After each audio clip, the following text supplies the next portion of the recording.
So my parents were busy with other stuff, with my brothers, trying to put food on the table, trying to pay college here, college there. So the youngest of my brother is 8 years older than me. So I am, let's say right now I'm 33 years old. The next of my brother is 41. So I kind of grew up by myself. So my friends were like the best thing ever. So I think the sad part of everything was that. And how can I say? Another sad part during school time was not making it into medical school, because I really wanted to do that. And I knew that my parents will be really proud of that, and my older brother will be really proud of that. My older brother kind of acted like my dad. My dad was always very busy working. So even though he was home, he was not always present. And my mom had to also do, work. She used to sew, and she made beautiful dresses. So my older brother was the one who take care of me. He will take me to parties, college parties. He will take me with him and his girlfriend. He will take me to, do work with his friends. He was like my second dad. And I think from disappointing my dad to disappointing him, I was more afraid of disappointing him. So that was a big thing for me, when I was in. One of the things that you learn from America society, from TV and stuff like that, it's living on your own, right? Here you're 18, you're out of the house. When I was about 18 and I was working and I was going to school, so I thought I can do it. I can live on my own. So when I told my parents about it, my mom told me, listen, if you leave this house without being married, you're out. You are not going to be my daughter. It's not like she's going to disinherit me, but she's just going not to recognize me as her daughter, because none of my family, the girls, will do that. It's not something that is seen proper in the society, not just in my family, in the whole society. So marriage is a very important thing. When I was getting married with my husband, my mom asked me, because I got married very young, my mom told me, listen, if you're going to marry, you're going to marry forever, because I'm not going to have a divorced daughter. So until now, like all my brothers are married for a long time. I'm married for 12 years. And so she said, if you're going to marry, you have to marry forever. So, that you have to. That's a must. And whoever doesn't it's not bad now, but it's still seen as something not proper. You still see people like, hey, that's the person that they're living together. Or my brother and my sister-in-law did it.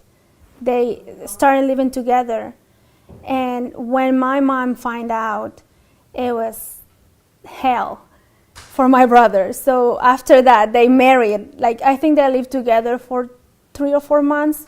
And then once my parents find out that he was spending nights there and things like that, it's like, you guys have to marry. So they arrange a civil wedding to get married, and then they can live together. I think it's the culture and the fear of I think of the fear of God too, but it's more the culture, because I personally love the Aztec history, and I have read a lot of books about it, and the culture was like that. The culture was that you're a virgin when you're married, you go with your husband, and wherever your husband goes, you go. Whatever your husband says, you do. So that comes from more from the Aztecs and the culture than from the religion. I guess the religion just came to tie it out, but it was something that you have to do. And there was arranged marriage also before time. You know, like in the Aztec, it was arranged marriage. The families, when they were born, they already decided who was going to marry who. That changed with Christianity, but it was like that. They used to, the families, for example, they used to be neighbors, and they had kids. They decided, okay, we're going to marry our kids, you know, kind of like an Islamic way. So when I hear people talking about Mexicans or Hispanics as Americans, and don't get me wrong, I like America. This is a very, very good country, but it's not the same. Our culture is not the same. So that's when my husband told my mother-in-law that she was marrying me, and he told her where I was from. They thought, oh, she's American. You know, she's American. She's going to divorce at the first problem they had. She's gonna do things like this. But this is not, I'm not an American, I'm Mexican, so my culture is different. After college, I work in this factory. I worked there for 2 years. Then after that, I met my husband, and then things happened so fast I didn't work, and I have not worked since I came to the U.S. Before I was Muslim, I didn't really know about Islam. The only thing I knew about Islam was about the news, you know, the beatings of women in Saudi Arabia, that women in Saudi Arabia are not allowed to drive. At that time, it was around 1890s, there was a movie by Sally Field called Not Without My Daughter. And it was about this American married an Iranian. And then, you know, he's very nice here in the U.S. He's the perfect husband. But once everybody moves to Iran, it's totally a bad thing for her. He beats her up. He treats her bad. He makes her wear the burqa. So it was that give us that bad side of Islam. So that's what I knew about Islam. I didn't knew any Muslims. I didn't knew any person out of Mexico, to tell you the truth. The only one was my sister-in-law, which is from Panama, which is also Latin America. So I didn't know anything accurate about Islam. I only knew the bad part. So I'm in college.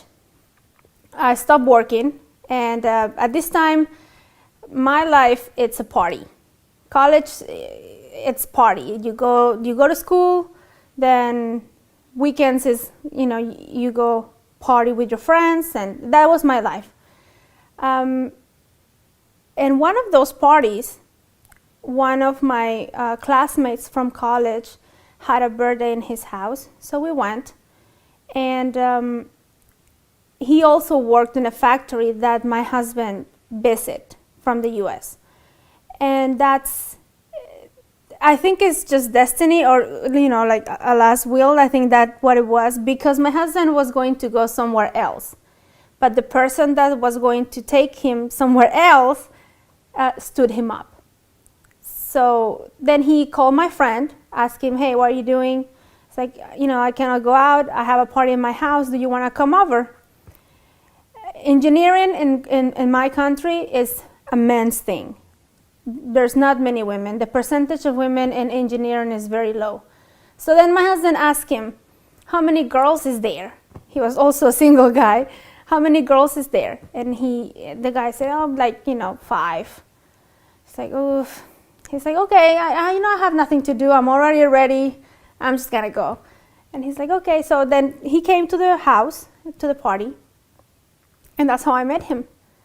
And for some reason, I don't know, I think it's just Allah's plan that I had always been very good in English subject. English as a second language was always my ace.